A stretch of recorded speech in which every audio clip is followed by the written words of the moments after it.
വരുന്നു നിങ്ങളുടെ മുന്നിൽ.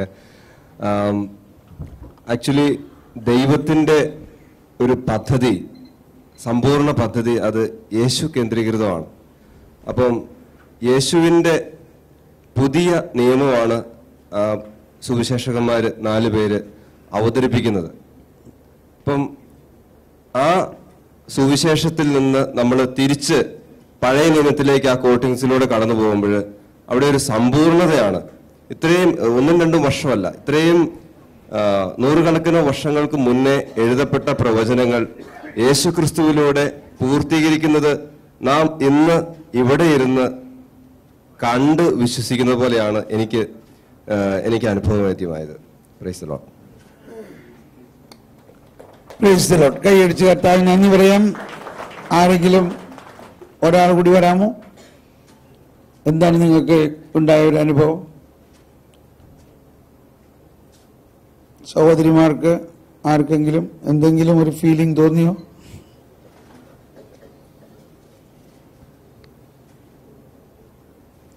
ഓക്കെ, അപ്പൊ നമ്മൾ മുന്നോട്ട് പോവുകയാണ്. അപ്പൊ ഇങ്ങനെയാണ് ബൈബിൾ പഠിക്കേണ്ട വിധം. ഈ വിധത്തിൽ നമ്മൾ ബൈബിൾ പഠിക്കുമ്പോൾ അപ്പോഴാണ് യഥാർത്ഥത്തിൽ പഴയ നിയമവും പുതിയ നിയമവും തമ്മിലുള്ള ആ ബന്ധം മനസ്സിലാവുകയും നമ്മുടെ വിശ്വാസം വർദ്ധിക്കും. കാറ്റഗിസത്തിൽ തുറന്നപ്പോൾ തന്നെ അതാ കിട്ടിയത്. 129-ാമത്തെ ഖണ്ഡികയിൽ പറയുന്നത്, അതിനാൽ മരിച്ചുത്ഥാനം ചെയ്ത ക്രിസ്തുവിന്റെ വെളിച്ചത്തിലാണ് ക്രിസ്ത്യാനികൾ പഴയ നിയമം വായിക്കേണ്ടത്. അപ്പൊ നമ്മൾ പഴയ നിയമത്തിലെ ഏതെങ്കിലും ഒരു വചനം മാത്രം എടുത്തുകൊണ്ട് ഒരു പ്രബോധനം നൽകുന്നതിൽ അർത്ഥമില്ല. കാരണം നമ്മളിവിടെ ജീവിക്കുന്നത് ഏത് കാലഘട്ടത്തിലാണ്? പുതിയ നിയമത്തിലാണ്. അപ്പൊ ഇതെല്ലാം ഈ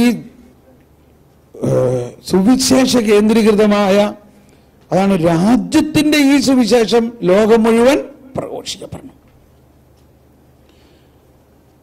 ഈശോ തന്നെ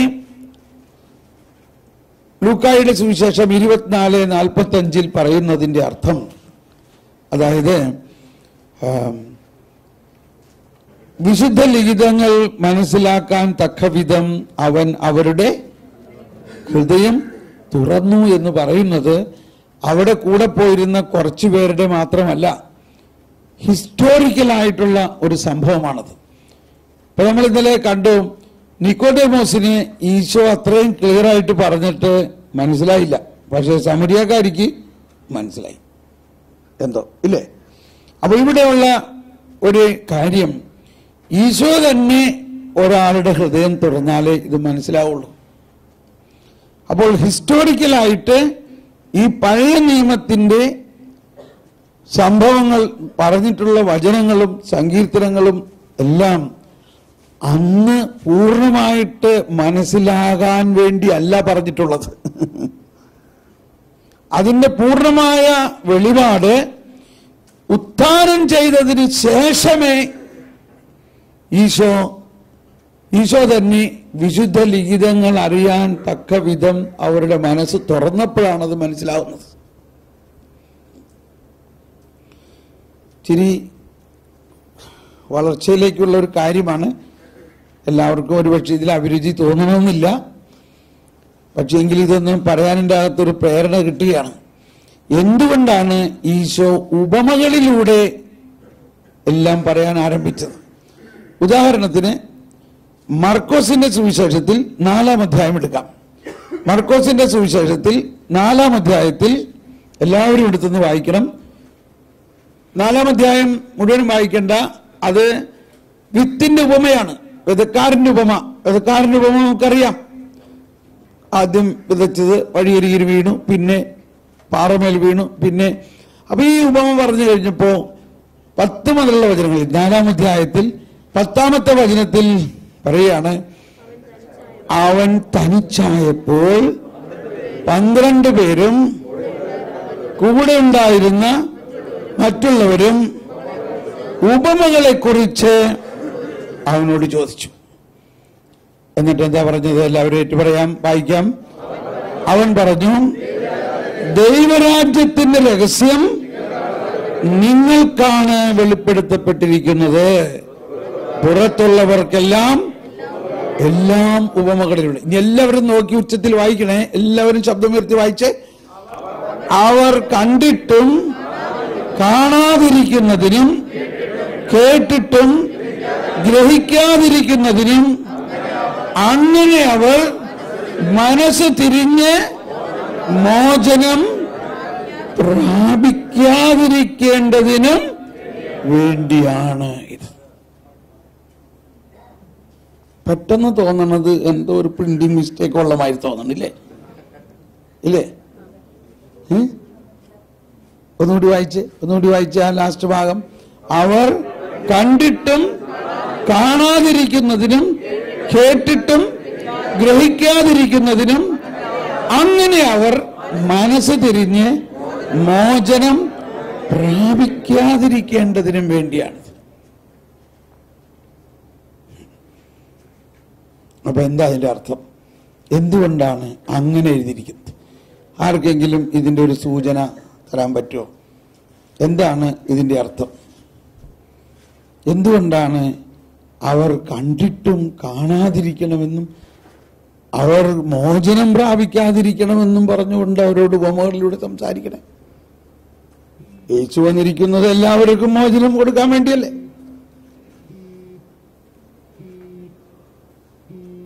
പറയാമോ? ആരെങ്കിലും ഒരു സൂചന? പഴയ നിയമത്തിന്റെ പൂർത്തീകരണം പഴയ നിയമത്തിൽ ഇത് തന്നെ പറഞ്ഞിട്ടുള്ളത്. അത് പഴയ നിയമത്തിൽ പറഞ്ഞിരിക്കുന്നതാണ് ഇവിടെ കോട്ട് ചെയ്തേക്കണം. അവൻ ഉപമകളിലൂടെ സംസാരിക്കും. സങ്കീർത്തനത്തിൽ വരെ പറഞ്ഞിട്ടുണ്ട്. സങ്കീർത്തനം 78:2 വായിച്ച് സങ്കീർത്തനം അത് തന്നെ കിട്ടി ഉണ്ടോ? സങ്കീർത്തനം 78:2 ഞാൻ ഒരു ഉപമ പറയാം, പുരാതന ചരിത്രത്തിന്റെ പൊരുൾ ഞാൻ വ്യക്തമാക്കാം. നാം അത് കേൾക്കുകയും അറിയുകയും ചെയ്തിട്ടുണ്ട്, പിതാക്കന്മാർ നമ്മോട് പറഞ്ഞിട്ടുണ്ട്. ഇങ്ങനെ ഒരുപാട് സ്ഥലത്തുണ്ട്. ഓക്കെ, അപ്പൊ ഈ ഉപമകളിലൂടെ സംസാരിച്ചതിനെ കുറിച്ച് ഏശയ്യായിൽ പറഞ്ഞിരിക്കുന്നതാണ് ഇവിടെ എഴുതിയിരിക്കുന്നത്. അവൻ ഉപമകളിലൂടെ സംസാരിക്കും. അങ്ങനെ അവർ കണ്ടിട്ടും കാണാതിരിക്കുന്നതിനും കേട്ടിട്ടും ഗ്രഹിക്കാതിരിക്കുന്നതിനും അങ്ങനെ അവർ മനസ്സ് തിരിഞ്ഞ് മോചനം പ്രാപിക്കാതിരിക്കേണ്ടതിനും വേണ്ടിയാണിത്. ഇത് മനസ്സിലായി കഴിഞ്ഞാൽ നിങ്ങൾക്ക് ഭയങ്കര ഒരു വെളിപാട് കിട്ടുകയാണ്. ഇതാണ് ഈ വെളിപാട്. ദൈവവചനത്തിന്റെ അക്ഷരാർത്ഥത്തിൽ അല്ലാതെ അതിന്റെ ആന്തരികമായ അർത്ഥത്തിന് വേണ്ടിയാണ് നമ്മൾ ദാഹിക്കേണ്ടത്. ഇന്നലെ നമ്മൾ പറഞ്ഞപ്പോ മനസ്സിലായിക്കുന്നു തോന്നുന്നു. അധ്വാനിക്കുന്നവരും ഭാരം ചുമക്കുന്നവരും എൻ്റെ അടുക്കൽ വരുവിൻ എന്ന് നമ്മൾ എന്തോരം പ്രസംഗിച്ചിട്ടുള്ളതാണില്ലേ? പക്ഷേ ഇന്നലെ നമ്മൾ അതിനൊരു പുതിയ അർത്ഥം മനസ്സിലായോ? ഇല്ലേ? എന്തിനെ കുറിച്ചാണ് അവിടെ ഈശോ പറയുന്നത്? മനുഷ്യരുടെ പാപത്തിനെ കുറിച്ചുള്ള ഭാരമാണ് അവിടുത്തെ വിഷയം. പാപം കൽപ്പനകളും പാപവും അവരെ ഭാരപ്പെടുത്തുന്ന ഭാരമാണ്. ഓക്കെ, അപ്പൊ ഇവിടെ ഇതിന്റെ അർത്ഥം നമ്മളിപ്പോ പഠിക്കാൻ പോവുകയാണ് കേട്ടോ. ശ്രദ്ധിക്കണമെന്നും കൂടി ഒരു ചോദ്യം കൂടി പറയാണ്. ഈശോ വന്നിരിക്കുന്നത് എല്ലാവരെയും രക്ഷിക്കാൻ വേണ്ടിയാണ്. കറക്റ്റ് ആണല്ലോ? പക്ഷെ എങ്ങനെയാണ് ഈശോ എല്ലാവരെയും രക്ഷിക്കുക? എങ്ങനെയാ ഈശോ എല്ലാവരെയും രക്ഷിക്കുക? അല്ലെങ്കിൽ ഈശോ എല്ലാവരെയും രക്ഷിക്കുന്നതിന് ഏറ്റവും പ്രധാനമായ ഒരു സംഭവം എന്താ നടക്കേണ്ടത്? കുരിശുമരണം. ഈശോയുടെ പരസ്യ പ്രഘോഷണത്തിലൂടെ അവർ യേശുവിൽ വിശ്വസിച്ചാൽ അവർ രക്ഷിക്കപ്പെടും? ഇല്ല. എന്തുകൊണ്ട് രക്ഷിക്കപ്പെടില്ല? യേശു അവരെ രക്ഷിക്കുന്നതിന് യേശുവിന്റെ വിശ്വസിക്കുന്നതിലൂടെ മാത്രമല്ല, യേശു കുരിശിൽ അവരുടെ പാപങ്ങൾക്ക് പരിഹാരം ചെയ്തു കഴിഞ്ഞാലേ രക്ഷ നടപ്പാവുള്ളൂ. ഇവിടെ ഈ 3 വർഷത്തെ പരസ്യ ജീവിതത്തിൽ ആ രക്ഷാകര പദ്ധതിയെക്കുറിച്ചുള്ള ഒരു വിത്ത് പാകുക മാത്രമാണ് ചെയ്യുന്നത്. എന്നാൽ രക്ഷ കൈവരിക്കണമെങ്കിൽ എന്ത് സംഭവിക്കണം? യേശു പീഡിക്കപ്പെടണം, യേശു തിരസ്കരിക്കപ്പെടണം, യേശു മനുഷ്യന്റെ പാപം തന്റെ ശരീരത്തിൽ ഏറ്റെടുത്ത് യേശു ബലിയായി മരിക്കണം, ഉയർക്കണം. അതിനുശേഷമേ പാപമോചനം കിട്ടുകയുള്ളൂ. ഇപ്പൊ ക്ലിയറായോ? ഇപ്പൊ നമ്മൾ ഇങ്ങനെയൊന്ന് ഇവിടെ ഒരു ചെറിയ വാക്ക് ഞാൻ അതിൻ്റെ ഇടയിൽ ചേർക്കാൻ പോവാണ്. ഇപ്പൊ എളുപ്പം മനസ്സിലാവും. അവർ ഇപ്പോൾ കണ്ടിട്ടും കാണാതിരിക്കുന്നതിനും ഇപ്പോൾ കേട്ടിട്ടും ഗ്രഹിക്കാതിരിക്കുന്നതിനും, അങ്ങനെ അവർ ഇപ്പോൾ മോചനം പ്രാപിക്കാതിരിക്കേണ്ടതിനും. അപ്പോ എന്താണ് ഇതിന്റെ അർത്ഥം? ഈശോയുടെ പരസ്യ പ്രഘോഷണ കാലഘട്ടത്തിൽ വളരെ രഹസ്യമായിട്ടാണ് ഈശോ ഇത്, അതായത് അതിൻ്റെ ഉള്ളിലിരുന്ന ഒരു രഹസ്യം. അത് വേറൊരു വസ്തു പറയുന്നത് ഇങ്ങനെ പറയാം. വേറൊരു സ്ഥലത്ത് ഈശോ അപ്പസ്തലന്മാരോട് ചോദിച്ചു, എന്താണ് ആളുകൾ എന്നെ കുറിച്ച് പറയുന്നത്? What people are talking about me? ഞാൻ ആരാണെന്നാ പറയുന്നേ? അപ്പൊ അവര് പറഞ്ഞു, ചിലര് പറയുന്നു നീ യോഹന്നാൻ മൗന്താനം അടങ്ങി വന്നതാണെന്ന്, ചിലര് പറയുന്നു നീ ജർമിയായാണെന്ന്, ചിലര് പറയുന്നു നീ ഏലിയായാണെന്ന്, ചിലര് ഇങ്ങനെ. ഓക്കെ അപ്പൊ ആരും പറയുന്നില്ല നീ മിശിഹായാണെന്ന്. മനസ്സിലായോ? അപ്പൊ ഈശോ സമാധാനമായി. ഓക്കെ, അപ്പൊ ആർക്കും അറിയില്ല ഇപ്പോഴും ഞാനാണ് മിശിഹായി. എന്നിട്ട് ഈശോ അപ്പോസ്തലന്മാരോടായിട്ട് ചോദിക്കാൻ, നിങ്ങൾ എന്താ പറയണേ? ഞാൻ ആരാണെന്നാണ് നിങ്ങൾ പറയണേ? അപ്പൊ അവർക്ക് പെട്ടെന്നൊരു ഷോക്ക് അടിച്ച മാതിരി. അവരാർക്കും പറയാൻ പറ്റുന്നില്ല എക്സെപ്റ്റ് പീറ്റർ. പത്രോസ് പറഞ്ഞു, സാവധാനം പറഞ്ഞു, അങ്ങ് ജീവിക്കുന്ന ദൈവത്തിന്റെ പുത്രനായ മിശിഹായാകുന്നു. അപ്പൊ ഉടനെ ഈശോ പറഞ്ഞു, പത്രോസേ, ഇത് യോനായുടെ പുത്രനായ സിമിയോനെ, ഇത് നിന്റെ മനുഷ്യ അല്ലെങ്കിൽ ജഡരക്തങ്ങളല്ല, ഇത് നിന്റെ മാനുഷിക ബുദ്ധിയിൽ നിന്ന് ഉണ്ടായ ഒരു കണ്ടുപിടുത്തമല്ല. ഇത് ഇപ്പോൾ എന്റെ സ്വർഗസ്ഥനായ പിതാവ് നിനക്കിത് വെളിപ്പെടുത്തി തന്നതാണ്. എന്നിട്ട് ഈശോ ഇത് പറഞ്ഞറിയാമോ? നിങ്ങൾ ഇതാരോടും പറയരുത്. കേട്ടോ, നിങ്ങൾ ഇതാരോടും പറയരുത്. എന്തുകൊണ്ടാ? എനിക്ക് ജെറുസലേമിലേക്ക് പോകണം. ഞാൻ ജെറുസലേമിലേക്ക് പോകണം. അവിടെ പ്രധാന പുരോഹിതന്മാരും ശാസ്ത്രികളും എന്നെ പാപികൾ കേൾപ്പിച്ചു കൊടുക്കും. അവരെന്നെ പീഡിപ്പിക്കും, അവരെന്നെ വിധിക്കും, അവരെന്നെ അടിക്കും, അവരെന്നെ അവഹേളിക്കും, അവരെന്റെ മുഖത്ത് കാർപ്പിച്ചു തുപ്പും, അവരെന്നെ കുരിശിൽ തറച്ച് കൊല്ലും. എന്നാൽ 3-ാം ദിവസം ഞാൻ ഉയർത്തെഴുന്നേൽക്കും. ഇത് കേട്ടതോടെ തന്നെ ഇത്രയും സ്നേഹിക്കുന്ന ആരായാലും പ്രയാസം ഉണ്ടാവില്ലേ? അപ്പൊ ഉടനെ പത്രോസ് പറഞ്ഞു, എന്റെ കർത്താവ് അങ്ങനെയാണെങ്കിൽ നീ അങ്ങോട്ട് പോകണ്ട. അപ്പോഴാണ് 5 മിനിറ്റ് മുമ്പ് പറഞ്ഞതാണ്, നീ അനുഗ്രഹീതൻ പത്രോസ്, നീ പാറയാകുന്നു, ഈ പാറമേലെ എന്റെ പള്ളി പണിയും, നീ താക്കോൽ. ഉടനെ ഈശോ പറയാണ്, സാത്താനെ എന്റെ പിന്നാലെ പോവുക, നീ എന്റെ മുന്നിൽ നിൽക്കണ്ട. എന്തുകൊണ്ടാ? You are an obstacle to me. നീ എന്നെ തടസ്സപ്പെടുത്തുകയാണ്. എന്താ നീ തടസ്സപ്പെടുത്തുന്നതിന്റെ കാരണം? നിന്റെ ചിന്ത മാനുഷികമാണ്, ദൈവികമല്ല. അപ്പൊ ഇവിടെ ഒരാള് ഇത് മനസ്സിലായി. അത് അപ്പസ്തോലൻ തന്നെയായിട്ടും അയാൾ യേശുവാണ് മിശിഹായാണെന്ന് മനസ്സിലായപ്പോൾ, മിശിഹായ്ക്ക് ഉണ്ടാകാനിരിക്കുന്ന പീഡാനുഭവത്തെ കുറിച്ച് ചിന്തിച്ചപ്പോൾ അയാൾ അതിനെ തടസ്സപ്പെടുത്തുന്നു. ഇപ്പൊ ഇങ്ങനെയാണെങ്കിൽ ഈ പരസ്യ പ്രഘോഷണ സമയത്ത് അനേകർ ഈ യേശു, ഈ മരപ്പണിക്കാരനായ യേശു, ഈ ഔസേപ്പിന്റെ മകനായ യേശു മിശിഹായാണെന്ന് മനസ്സിലായിട്ടുണ്ടായിരുന്നുവെങ്കിൽ അവരെല്ലാവരും യേശുവിന്റെ ജെറൂസലേമിലുണ്ടാകാൻ പോകുന്ന പീഡാനുഭവത്തിന് തടസ്സം നിൽക്കുകയാണെങ്കിൽ എന്ത് സംഭവിച്ചേനെ?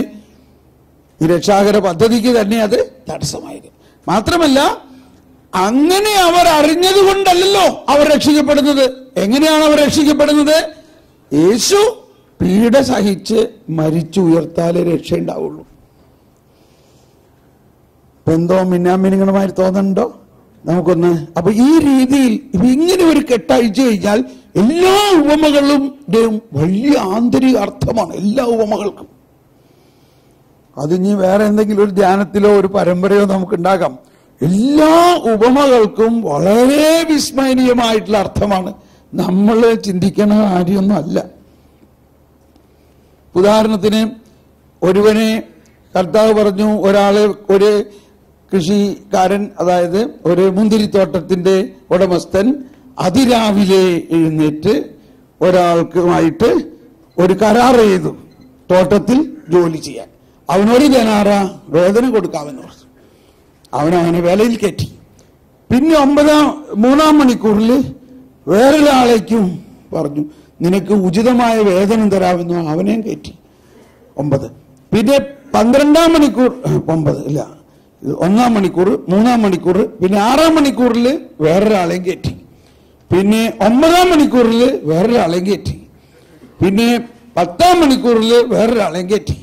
11-ാം മണിക്കൂറിൽ, അതായത് ജോലി തീരാൻ ഇനി 1 മണിക്കൂർ ബാക്കിയുള്ളപ്പോ മുതലാളി വന്ന് നോക്കിയാൽ, നിങ്ങൾ ഇത്രയേറെ നേരം ഇങ്ങനെ അലസരായിരിക്കുന്നത് എന്തുകൊണ്ട്? ഞങ്ങളെ ആരും വിളിച്ചില്ല, നിങ്ങളും എന്റെ മുന്തിരിത്തോട്ടത്തിൽ വേലയ്ക്ക് വരുവിൻ. അങ്ങനെ കയറ്റി. അവസാനം 12-ാം മണിക്കൂറിൽ ജോലി കഴിഞ്ഞപ്പോൾ യജമാനൻ പറഞ്ഞു, മേസ്ത്രിയോട് അല്ലെങ്കിൽ സൂപ്പർവൈസറോട് പറഞ്ഞു, അവസാനം വന്നവർക്ക് മുതൽ എല്ലാവർക്കും, ആര് മുതൽ? അവസാനം വന്നവർ മുതൽ എല്ലാവർക്കും ഒരേ വേതനം കൊടുക്കുക. ഈ അലസരായി നിന്നവൻ 1 മണിക്കൂർ ഇവിടെ കയറി എന്തോ ഇത്തിരി പൂശപ്പോഴേക്കും അവനും 1 ദിനാറ കിട്ടി. ഇതിന്റെ അർത്ഥം വിശുദ്ധ ഹിലാരിയോസ് എന്ന് പറഞ്ഞ സഭാപിതാവ് പറഞ്ഞിരിക്കുന്നത് ഇങ്ങനെ ഏതാണ്ട്, ഈ 1-ാം മണിക്കൂറിൽ ഒരു നിശ്ചിത വേതനം കരാറ് ചെയ്തെന്ന് പറയുന്നത് നോഹയോട് ചെയ്ത ഉടമ്പടിയാണ്. പിന്നെ 2-ാം മണിക്കൂർ അബ്രാഹത്തിനോട് ചെയ്ത ഉടമ്പടിയാണ്. പിന്നെ അതിനുശേഷം മോശയോട് ചെയ്ത ഉടമ്പടിയാണ്. പിന്നെ അതിനുശേഷമുള്ളത് ദാവീദിനോട് ചെയ്ത ഉടമ്പടിയാണ്. പിന്നെ അവസാനം 11-ാം മണിക്കൂറിൽ അവിടെ വെറുതെ അലസരായിട്ട് നിന്നത് യേശുവിന്റെ കാലത്തുണ്ടായ പാപികളാണ്. യേശുവിന്റെ മനുഷ്യാവതാരമാണ് അവിടെ സംഭവിക്കുന്നത്. ആ പാപികളോടാണ്, നിങ്ങൾ എന്താ ഇങ്ങനെ അലസരായിട്ട് നിൽക്കണം, നിങ്ങളും എന്റെ മുന്തിരിത്തോട്ടത്തിൽ കയറുവിൻ. നിങ്ങൾക്ക്, അവർ ഒരു ജോലിയും ചെയ്തില്ല, പക്ഷെ അവർ യേശുക്രിസ്തുവിൽ വിശ്വസിക്കുന്നത് കൊണ്ട് അവർക്കും ഫുൾ വേജസ് കിട്ടി. അപ്പൊ മറ്റാളൊന്ന് പൊറുപൊറുക്കാണ്. അവനാരാ? അവൻ മോശയുടെ സ്റ്റൈലാണ് പൊറുപൊറുക്കുന്നത്. ആ ഫരിസേയരാണവർ. അപ്പൊ ഇങ്ങനെ ഇതൊരു സൂചന ഞാൻ തന്നതാണ്. ഓരോ ഉപമകൾക്കും യുഗാന്ത്യപരമായിട്ടും ദൈവരാജ്യ കേന്ദ്രീകൃതമായിട്ടുമുള്ള വളരെയധികം അർത്ഥങ്ങളുണ്ട്. നമുക്കൊന്ന് സ്തുതിച്ച് പ്രാർത്ഥിക്കാം. പരിശുദ്ധാത്മാവേ, ഞങ്ങൾ അങ്ങേ സ്തുതിക്കുന്നു. യേശുവേ സ്തോത്രം, യേശുവേ നന്ദി. Hallelujah, hallelujah, hallelujah, hallelujah, hallelujah. Okay, ഇനി നമ്മൾ ഈ ധ്യാനത്തിന്റെ അവസാന നിമിഷത്തിലേക്ക് പ്രവേശിക്കുകയാണ്. എന്തെങ്കിലും സംശയം ആർക്കെങ്കിലും ചോദിക്കാനുണ്ടോ? Of the